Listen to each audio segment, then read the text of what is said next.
Sidang Isbat merupakan forum untuk menentukan awal tanggal bulan Hijriah, khususnya untuk bulan penting seperti Ramadan dan Syawal. Di negeri tetangga Malaysia, hal serupa dilakukan dalam forum bernama Tarik Melihat Anak Bulan.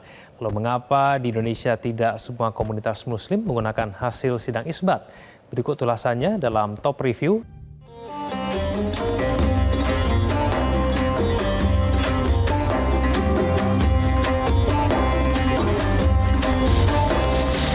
Inilah saat-saat ketika Pusat Pengamatan Observatorium Boscha yang terletak di kawasan Lembang, Kabupaten Bandung Barat mempersiapkan pengamatan penentuan Hari Raya Idul Fitri 1446 Hijriah sejak Sabtu pagi.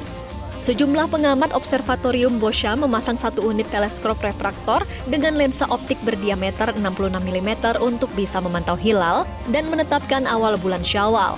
Wakil Kepala Observatorium Boscha, Dani Herdiwijaya menyatakan seluruh data yang teramati akan dikumpulkan dan selanjutnya dikirimkan pada sidang isbat yang digelar pihak Kementerian Agama.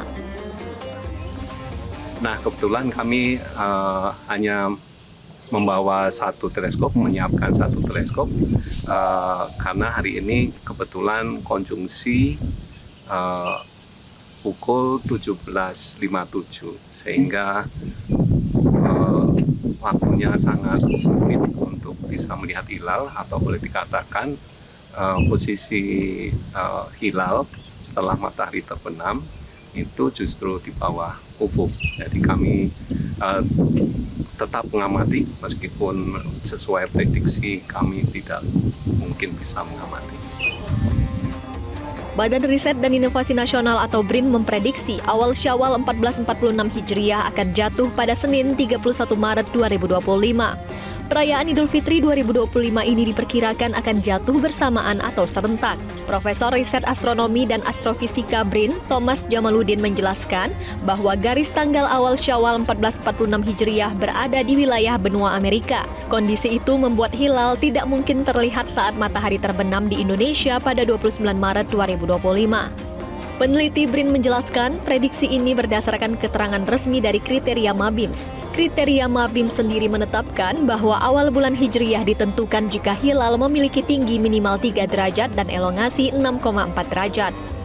Menunjukkan bahwa pada tanggal 29 Maret ini posisi bulan hanya wilayah Amerika yang memenuhi kriteria. Sedangkan di wilayah lain, Eropa, Afrika, Asia, termasuk Indonesia, itu belum memenuhi kriteria. Bahkan di Indonesia, posisi bulan masih berada di bawah ufuk.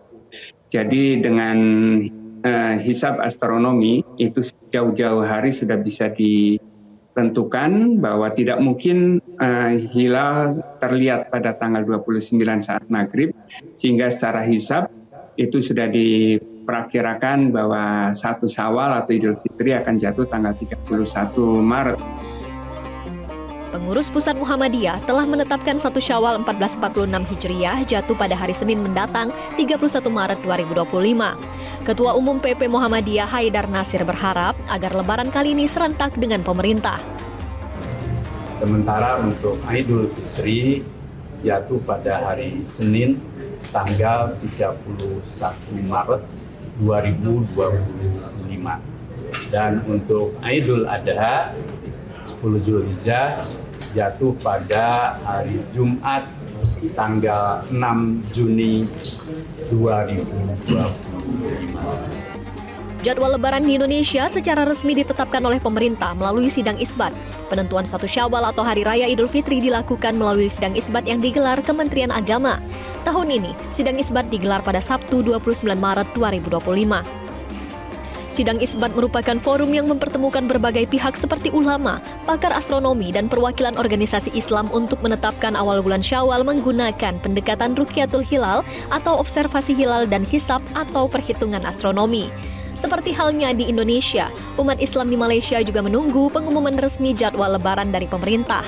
Namun, jika di Indonesia disebut dengan sidang isbat, di Malaysia disebut dengan tarik melihat anak bulan. Tarik melihat anak bulan adalah istilah yang digunakan di Malaysia untuk merujuk pada hari resmi pengamatan hilal atau anak bulan dalam rangka menentukan awal bulan dalam kalender Hijriah, khususnya bulan-bulan penting seperti Ramadan, Syawal, dan Zulhijjah. Di Indonesia, tidak semua komunitas Islam merayakan Lebaran mengikuti hasil sidang isbat yang dilakukan Kementerian Agama. Di sekitar Pondok Pesantren Al-Khairiyah, Tulung Agung, Jawa Timur misalnya, merayakan Idul Fitri lebih awal. Mereka pada hari Sabtu ini melaksanakan sholat Id di masjid setempat tanpa menggunakan pengeras suara.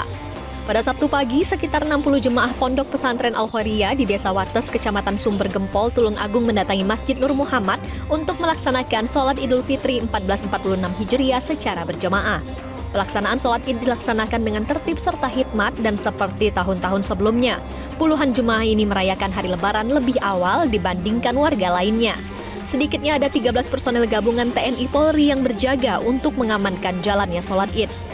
Kapolsek Sumber Gempol Ibtu Muhammad Ansori menyatakan hingga kini masyarakat di sekitar Ponpes bisa bersosialisasi secara rukun dan saling menghargai meski terjadi perbedaan dalam menentukan hari Lebaran. Jadi pada hari ini dari santri Pondok Pesantren Al-Khairiyah mengadakan kegiatan sholat Idul Fitri bersama. Ada berapa Anda? Jadi jamaah khusus yang hadir pada pagi hari ini sekitar 60 jamaah, terdiri dari santri khusus dan warga sekitar termasuk keturunan dari Habib. Ya, ini tradisi ini sudah berlangsung sejak lama atau?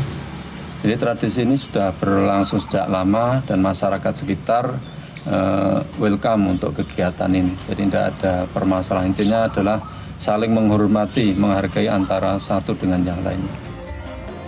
Perayaan Lebaran lebih awal tidak mengurangi toleransi beragama, dalam hal ini intoleran umat Islam. Sebab pelaksanaan ibadah dilakukan sesuai keyakinan masing-masing. Tim Liputan, Metro TV.